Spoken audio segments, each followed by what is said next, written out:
And I got a couple of clips here. This one is from Andrew Klavan, who's the least talented of the Daily Wire crew, which is really saying something. And he's talking about how Harris is. I think he mentions that like she's like this is a feminine campaign that she's making. And let's see what he says here. This is the brilliant words of Mr. Klavan. Now, last week I talked about the fact that this is a very male-female race. And we're not supposed to talk about that because obviously their male and females are exactly the same. In fact, you can change them out and swap them out. They're so much the same. But here we're not going to lie. So we're going to say this is a male-female race. Trump is a studly guy to the point where he exemplifies both the good and the bad of manhood. He can get.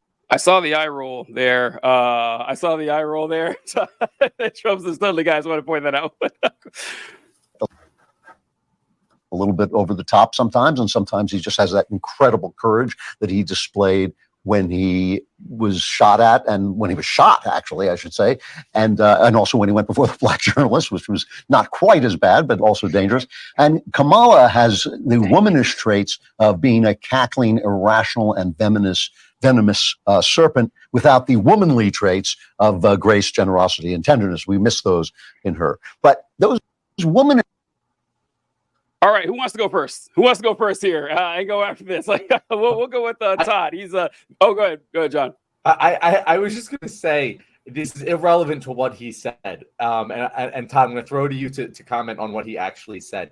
But why can't the Daily Wire afford a fucking teleprompter? Why does each and every one of them have a goddamn laptop in front of them that they look down to read off of instead of just having a teleprompter? They can afford it. I know they can. They get millions of dollars. Anyway, go ahead, Todd. What did you think about what he actually said? I can't wrap my head around where we went in this country where there is a big enough audience to even watch that. To even put it out there. Like, I feel like even 10, 12 years ago, if you'd have put that out as some sort of product and tried to make it look like news of some sort, there would not be an audience who would buy it. I mean, maybe I'm wrong, but certainly 20 years ago, that would have not a big enough audience to even put that out there. I can't imagine the whole idea that Donald Trump is a manly man. Even when you try to measure masculinity by the toxic masculine checklist guidelines that toxic males try to put in place to measure masculinity, he's nowhere on that scale that would even come close to being called masculine. The guy's never done a masculine thing in his life. I mean, he's got bone spurs. He had an opportunity to go to war in Vietnam. You know, every generation of masculine men end up going, oh, this is our chance to go to war. He had his chance. He didn't do it. He doesn't, Tim Walz hunts, fishes. Donald Trump's never went fishing in his life. He's never went hunting in his life. Probably never shot a gun in his life. Probably never set foot in a gym. Probably never lifted a weight. Not that any of these things are masculine things, but if you're a person who believes in this BS of there are masculine guidelines, check off lists that you got to check off to be masculine, he in no way checks any of those marks. Something I'm just thinking of here is that, my God, these people need to drop Trump because he really is just an antithesis to every argument they make. Because you can make the argument that guy is making. You can make the alpha male fucking argument. It's bullshit. And we can argue it on its merits because it has none. But we don't need to. Because all we have to do is go, you're voting for that guy. You can't possibly. Honestly, I feel like if you were to like just knee-jerk reaction, I would say Kamala Harris is a more masculine person than Donald fucking Trump is.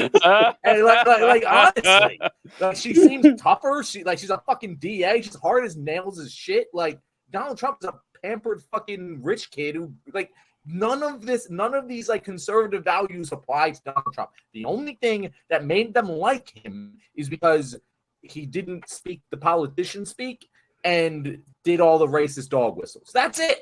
And then they try and attach all of these other parts of their ideology to him, and it doesn't make not that it ever made sense, but it's not even internally coherent anymore. It's just they're just lying through their teeth. I honestly feel a little bit bad for them because it's how I felt with Biden. It was like, yeah, no, I hate that I'm voting for Biden, but yeah, you're totally right that he's too old to be president. I'm going to vote for him anyway. But like, yeah, you're right, Republicans. He's way too old. And I wish Republicans would at least fucking do that. I wish they'd be like, yeah, well, if they were just like, yeah, but we don't want Kamala's policy, but we're also going to pretend like Donald Trump is this alpha male leader. Well, he clearly is not.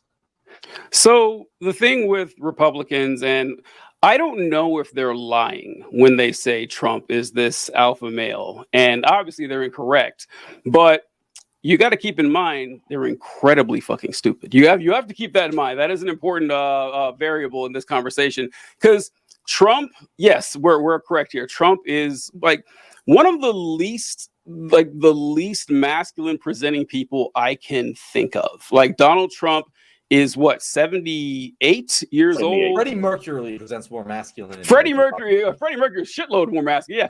Yeah. Donald Trump is 78 years old and has platinum blonde hair. First off, okay, I don't know too many 78-year-old dudes with platinum blonde hair. Spray tan. Yeah, we wears makeup. He's spray tanned. His hair is this weird, expertly coiffed. Like it takes a lot of work to make your hair look that bad. He wears a girdle. He wears like heels and lifts and shit like that. He's became famous before his public bitch fest and spats with daytime television hosts. It's some of the least masculine shit you could possibly imagine. However, like Todd mentioned, he has found out that, being a bully is seen as a real masculine trait, a real tough guy trait. Doesn't matter who you're a bully to. And he put on like the bully persona, and that tricked Republicans into thinking, he's a real man.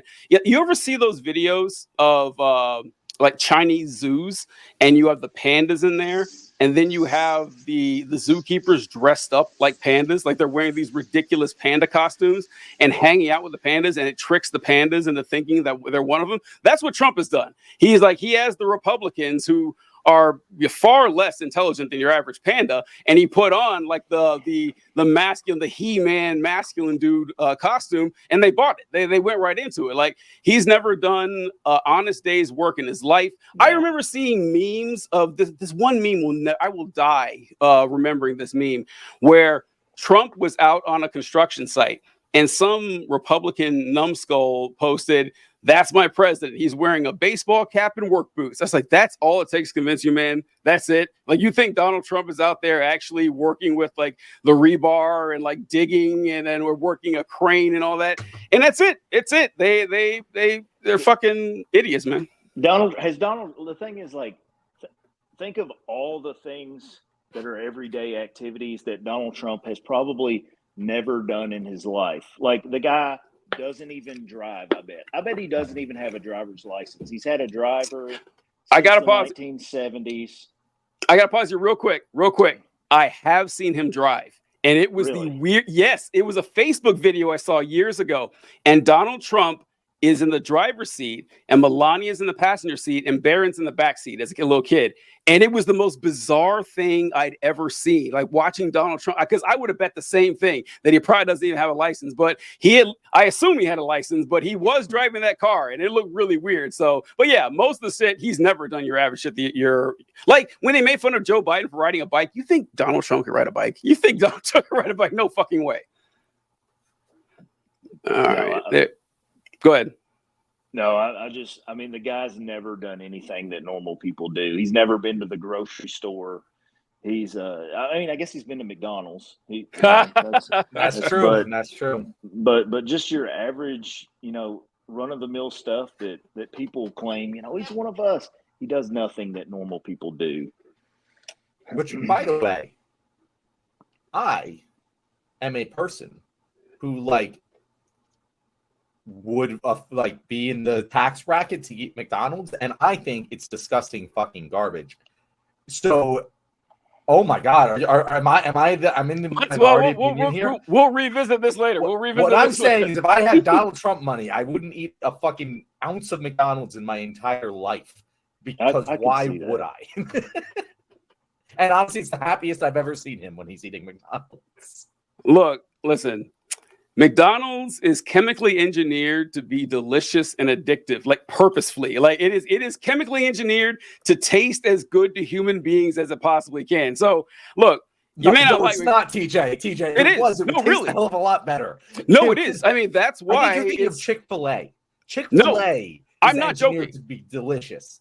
I'm not using hyperbole. It literally is. Like it's literally engineered to be addictive. And like they've come out and like said this with like the fats and the oils and everything they use that causes people to buy more and more shit. I mean, it's why it's a popular chain. Well, look, it's not going to be popular for everybody, but to your average human, the shit McDonald's sells, it slaps. It hits. It's not gourmet food, obviously, but as far as stuff that hits the spot when you're hungry and makes you satiated, it's fine. All right, not here defending McDonald's and shit, but all right. I have one more video I wanted to show, and this is Jesse Waters. And you guys know Jesse Waters, right? Everyone's familiar with Jesse. I remember Jesse Waters when he was just a humble correspondent for Bill O'Reilly back in the early 2000s. And Bill O'Reilly would send him out to Chinatown to ask racist questions to people. And it's glad to see he's all grown up and filling old Bill's shoes. This is him offering his opinion on Kamala Harris. No audio, TJ.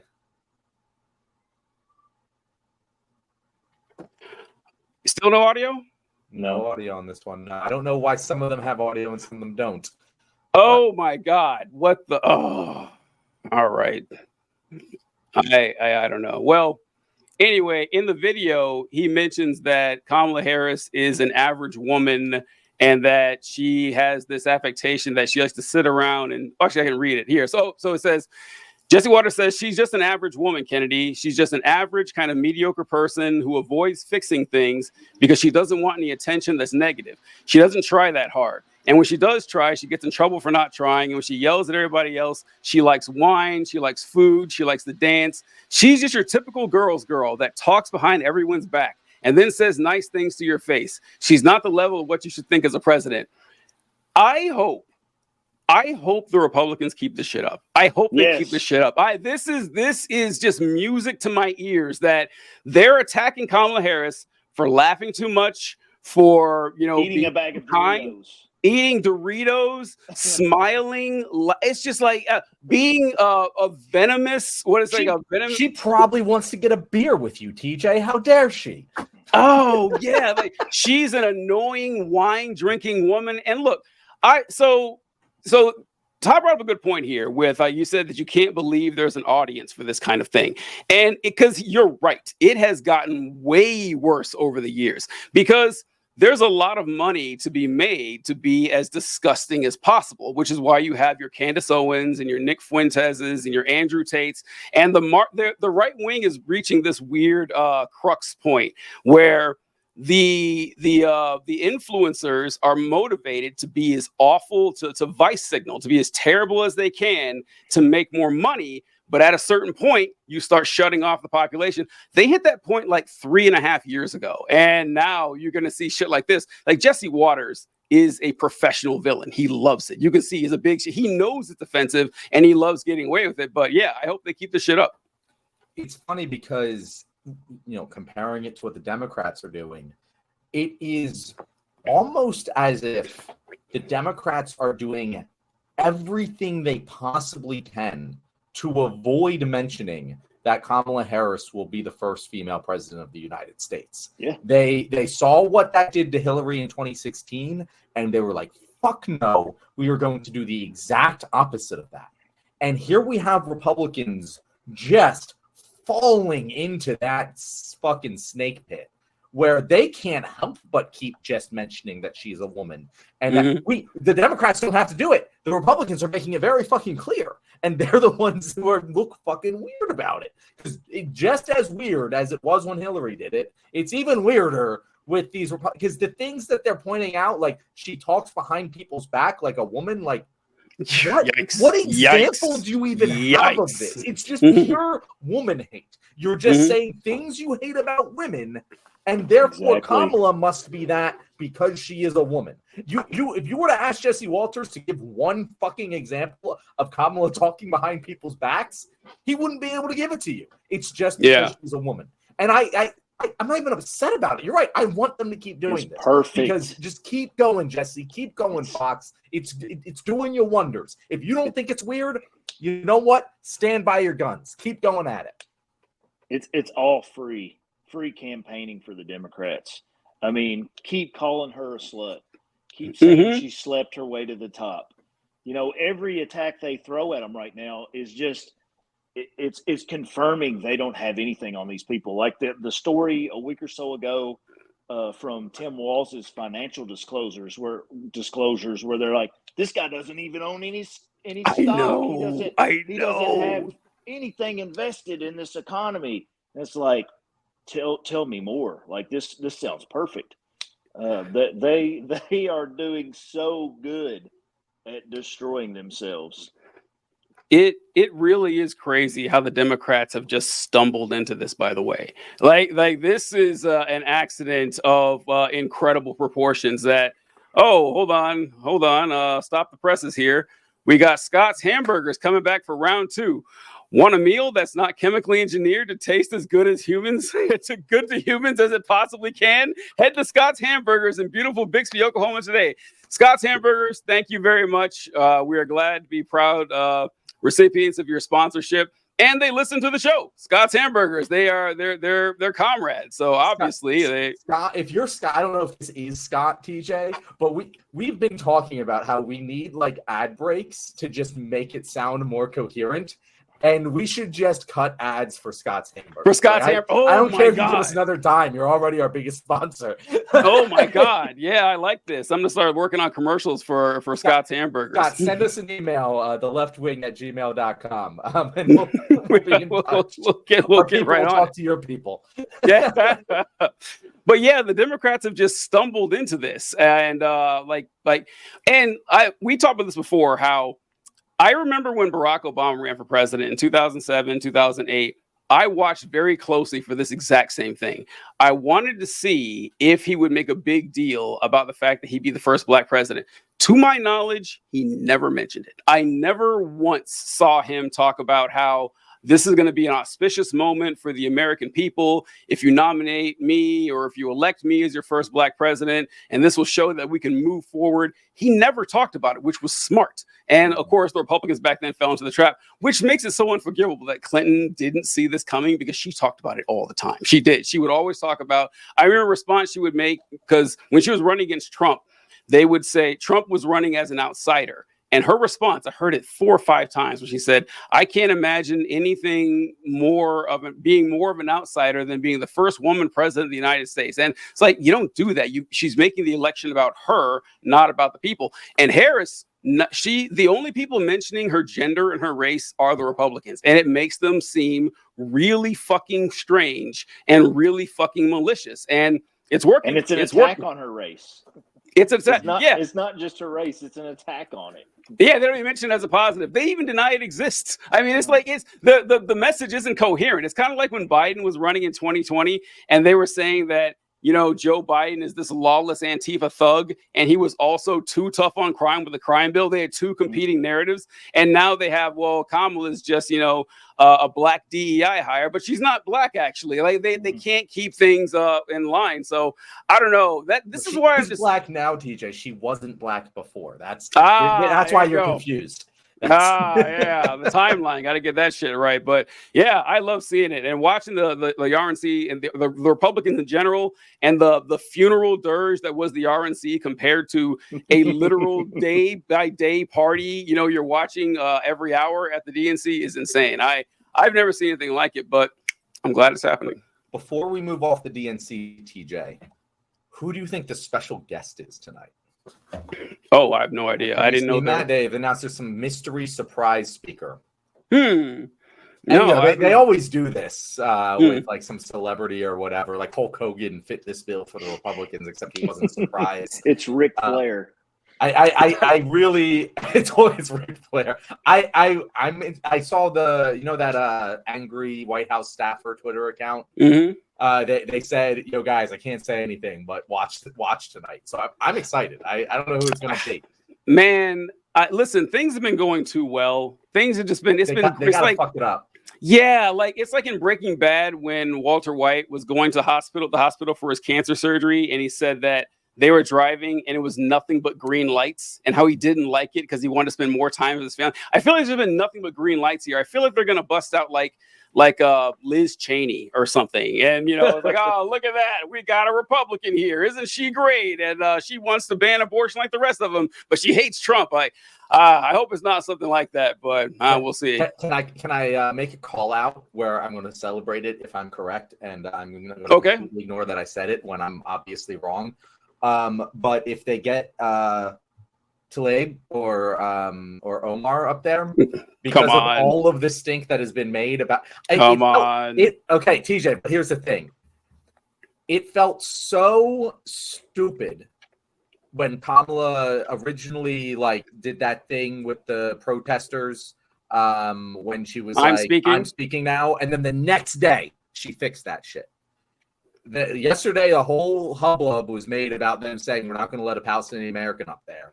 If they let Tlaib up there, that would be a really strong moment. It would be a powerful moment, and it would bring the house down. It's not going to happen. It's not going to happen. It's not going to happen. That's what I said. I'm going to completely ignore that I said this when it doesn't happen. But if I'm right, I'm playing this everywhere, TJ. It would be a great political move, but Rashida Tlaib isn't going to leash herself for that speech. And in order for her to make that speech, they are going to put hard and fast things on what she can and can't say. Give her something, yeah. Yeah, and I don't think she would have to give her would have to be something real because she wouldn't do it for something that wasn't important, that's why I don't see it happen. I mean, hey, listen, all respect if it does, but I don't feel confident. All right.